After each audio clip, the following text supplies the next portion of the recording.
How many sets of animals did Moses load on the ark? Not a hard question, right? If you know your theology or just remember the Bible songs, you can offer a guess of at least sets of 2, or maybe even beyond that, maybe 100 pairs or so. You are in the ballpark. In your mind, you have raced to what seems to be the critical point of the query, the number of animals and the ark. Perhaps in your mind's haste, however, it skipped over the fact that Moses was not famous for shipbuilding or even zoo operations. He was known for wandering in the desert, receiving some commandments, and looking sort of like Charlton Heston. This is an example of how our mind works. In some cases, it kind of skips a beat and produces gaps in our thinking. Think of an old vinyl record from the 1960s, if that is possible. Let's say the rock classic In-A-Gadda-Da-Vida by Iron Butterfly. The original title of the song was supposed to be In the Garden of Eden, but a kink in that title was translated to the more Eastern style In-A-Gadda-Da-Vida, which matched up with the spiritual and Indian influences of the Beatles. No lie, it features a 20-minute drum solo that has no equal.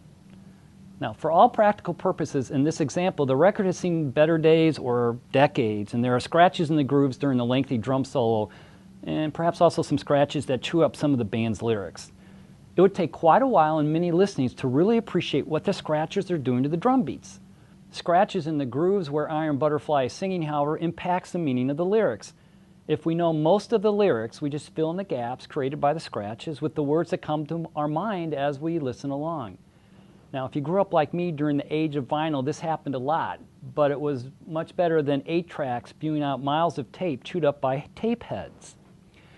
If we know only some of the lyrics, our mind rushes to fill in what we think the lyrics should be with words and phrases that we've already heard or what we think the song should have.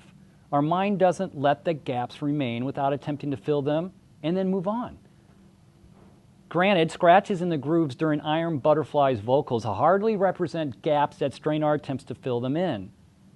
But once those lyrical substitutions get inserted, it takes a special effort to cast them aside and insert the original words as our mind has already cemented them in. In our daily lives, our minds present us with a lot of information to help us solve our problems. To help ease this barrage, our mind is filled with mental models about how we think the world is constructed. These models are developed over time and based on life experience, socialization, and education, and reinforced by our belief and value system. Our brain developed over time to quickly handle all that sensory complexity that was coming in and the unknown by providing answers or solutions quickly. And these mental models acted as a shortcut to reaching those solutions. Now, in familiar situations, cultural situations, we almost unconsciously apply our models to help grind out solutions or move us along forward on a thinking path. To add to this process, our thinking is also driven by the human tendency to apply only the necessary amount of energy to our thinking.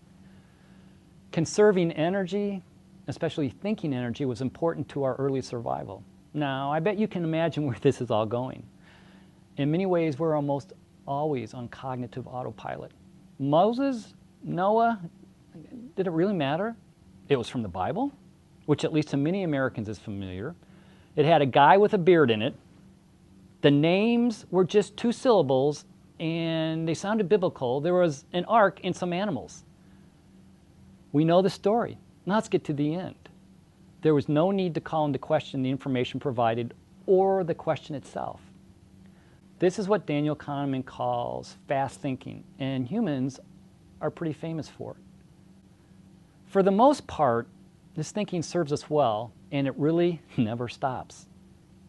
Now, let's add some complexity to the question of the ark that pushes us beyond the extent of our models. For instance, name the species involved, their diet, the foodstuffs brought on board to feed them, and fast thinking fails to set us up for success. We have reached that cognitive gap, and we need to engage our second thinking system to help us out.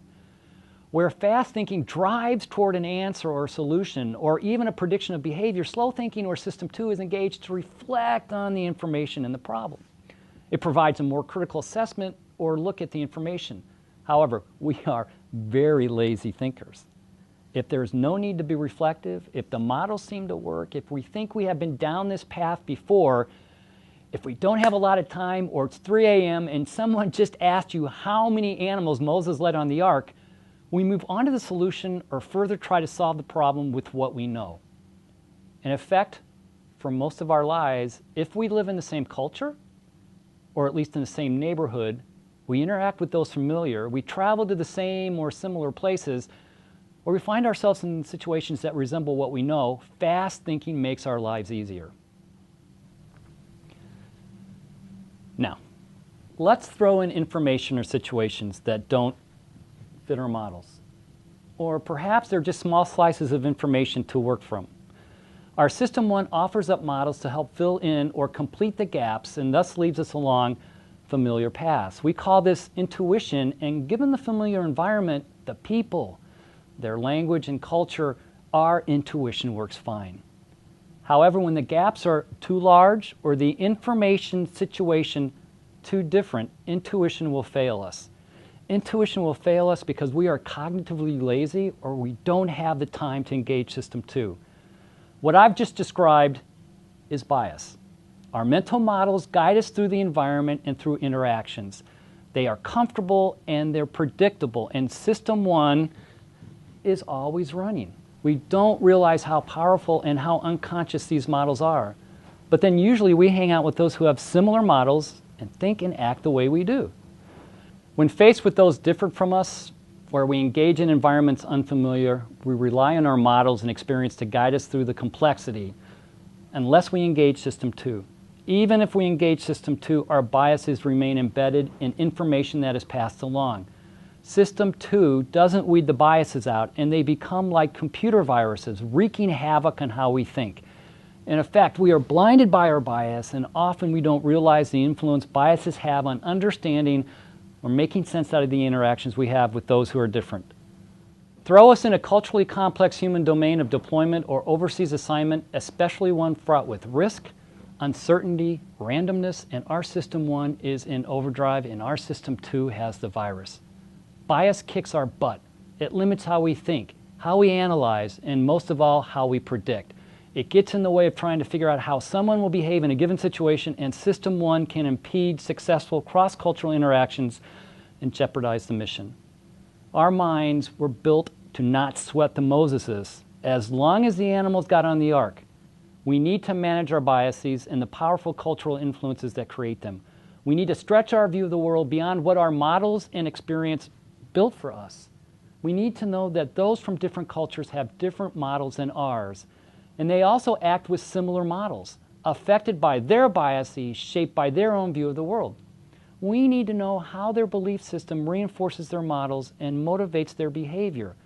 We need to know what others think differently from us, and that our thinking and models often get in the way of understanding others and building relationships and partnerships. We need to know a lot of things, and we need to train ourselves to think differently. Being cross-culturally competent is an important first step.